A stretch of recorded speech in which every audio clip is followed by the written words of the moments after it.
Selamat pagi, salam sejahtera di dalam kasih Tuhan Yesus Kristus. Saudara-saudara yang dikasihi Tuhan, hari ini Rabu 11 Januari 2023, kita mendapatkan berkat rohani dari Tuhan. Mari siapkan hati kita dan memfokuskan pikiran kita kepada firman Tuhan. Renungan hari ini berjudul Percayailah Alkitabmu. Kita akan membaca 2 ayat dari surat Roma pasal 1 ayat 16 dan 17. Demikian bunyinya. Sebab aku mempunyai keyakinan yang kokoh dalam Injil, karena Injil adalah kekuatan Allah yang menyelamatkan setiap orang yang percaya. Pertama-tama orang Yahudi, tetapi juga orang Yunani. Sebab di dalamnya nyata kebenaran Allah yang bertolak dari iman dan memimpin kepada iman, seperti ada tertulis, orang benar akan hidup oleh iman. Saudara-saudara, Joan Olsen dan suaminya adalah sepasang suami istri berlatar belakang Kristen, namun tidak mempercayai adanya Tuhan.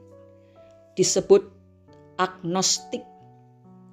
Hal ini membuat mereka sering terlibat dalam diskusi-diskusi mengenai Alkitab dan sepakat mempelajari kekristenan secara teliti dengan niat untuk membuktikan bahwa Alkitab itu bukan firman Tuhan. Mengawali rencana mereka, Joan berkata, "Coba ingat segala sesuatu tentang agnostik yang pernah kita dengar. Selanjutnya kita akan mencari dan mengumpulkan kesalahan-kesalahan data ilmiah yang ada di Alkitab. Kesalahan-kesalahan ini akan menunjukkan bahwa Alkitab adalah tulisan manusia, bukan kata-kata Sang Pencipta yang sempurna." Pada tahap pertama, mereka ingin membuktikan keberadaan Tuhan yang menciptakan dunia ini. Setelah diteliti dengan cermat, mereka mendapat kesimpulan bahwa Tuhan memang ada. Tetapi hal itu tidak membuat mereka percaya begitu saja, karena tidak yakin Tuhan itu dapat dikenali. "Apa masuk akal kalau Tuhan menyatakan dirinya pada kita?" tanya suami Joan. "Saya baru membaca sesuatu mengenai hal ini," jawab Joan. "Bahwa Tuhan menciptakan kita manusia sebagai satu-satunya makhluk yang berakal budi. Tuhan tidak menciptakan kita asal-asalan atau tanpa tujuan sama sekali. Maka setelah kita diciptakan, masuk akal kalau Tuhan lalu menyatakan dirinya dan menyampaikan maksud dan tujuannya menciptakan kita.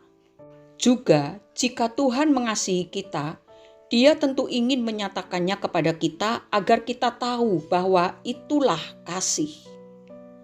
Akhirnya mereka berdua menyimpulkan, Alkitab menyatakan tentang Tuhan yang oleh karena kasih-Nya yang tak berkesudahan mencari kita agar kita mengenal Dia dan rencananya bagi kita. Saudara-saudara, niat sebenarnya mereka berdua ingin menyerang kekristenan dan menyerang Yesus Kristus, tetapi diakhiri dengan penemuan kebenaran. Kini mereka dipaksa untuk mencoret hal-hal yang pernah diperkirakan sebagai kesalahan Alkitab setelah penemuan-penemuan data dan informasi aktual yang terus-menerus mereka dapatkan. Berdasarkan keyakinan itu, pada tahun 1962, mereka pergi ke Pakistan Timur dan memutuskan untuk melayani sebagai utusan Injil di sana. Saudaraku, bagaimanapun kerasnya usaha manusia untuk mencari kesalahan dalam Alkitab, maka yang akan muncul pada akhirnya adalah kebenaran, karena memang Alkitab adalah kebenaran. Dari dulu ada banyak orang yang berusaha memusnahkan Alkitab, tetapi eksistensinya tetap diakui sampai sekarang. Dan jika Alkitab diteliti lebih dalam, maka kita akan mendapati keselarasan dan konsistensi yang menakjubkan dalam Alkitab. Banyak sekali data akurat tentang sejarah manusia di dalam Alkitab yang sesuai dengan penemuan-penemuan di bidang arkeologi, disertai keakuratan dalam data-data ilmiahnya.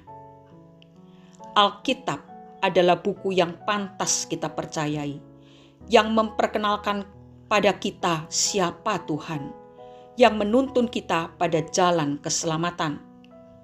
Jika saja kita membacanya dengan tekun, maka kita akan merasakan melalui pengalaman langsung berkat dari seseorang yang mempercayai Alkitab.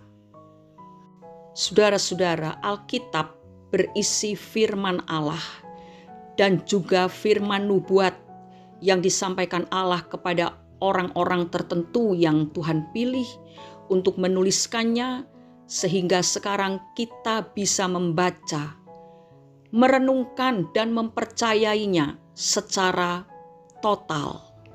Sebab di dalam Mazmur 119 ayat 72 dikatakan, Taurat atau firman yang kau sampaikan adalah baik bagiku lebih daripada ribuan keping emas dan perak.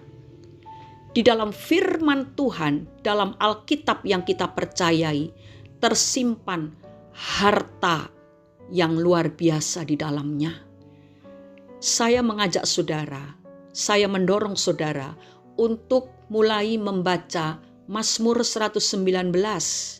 Memang ada sangat banyak ayatnya, tetapi saudara bisa membaca sehari mungkin 10 ayat, besok 10 ayat lagi, lalu saudara renungkan. Saudara percayai, maka saudara akan mengalami pertolongan Tuhan, mengalami hal-hal yang ajaib dalam diri saudara, karena saudara sungguh-sungguh mempercayai firman Allah, merenungkannya dan melakukannya. Tidak ada seorang pun di antara kita ini sempurna, sudah bisa melakukan segala perintah Tuhan. Saya pun belum bisa, masih banyak kekurangannya. Tetapi kita tidak tinggal di dalam kekurangan dan kesalahan itu. Kita harus memiliki tekad untuk memperbaikinya satu demi satu. Itu sebabnya setiap hari saya menyampaikan renungan ini bukan untuk pamer, sama sekali tidak. Tetapi saya ingin mengajak, ayolah, baik saudara-saudara, terlebih saya, kita sama-sama merenungkan firman Tuhan, mempercayainya, melakukannya, dan menikmatinya. Harta terpendam yang ada di dalamnya, keindahan, kemuliaan, keajaiban dari firman Allah harus kita alami secara langsung. Mari kita bergandengan tangan, walaupun mungkin kita tidak saling mengenal satu dengan yang lain. Tetapi di dalam roh, saat kita menyembah Tuhan, saat kita memuji Tuhan, saat kita mendengarkan renungan, saat kita membaca firman, di sana kuasa Tuhan bekerja. Mari kita berdoa.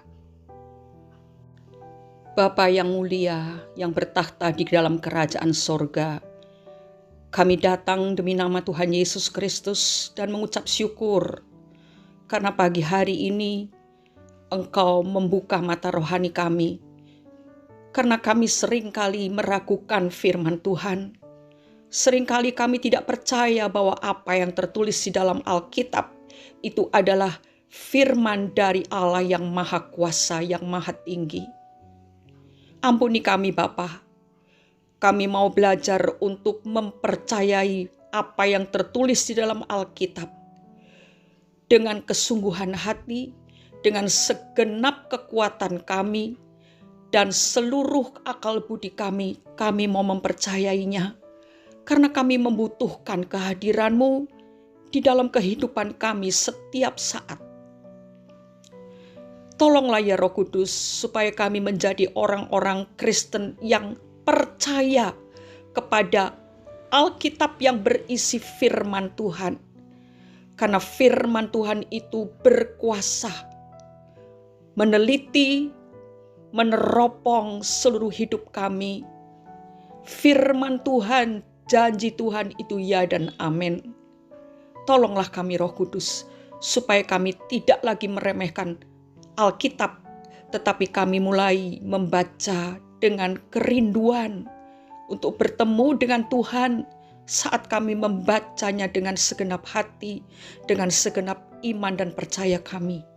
Terima kasih Bapa, hanya di dalam nama Tuhan Yesus Kristus kami sudah berdoa dan mengucap syukur. Amin.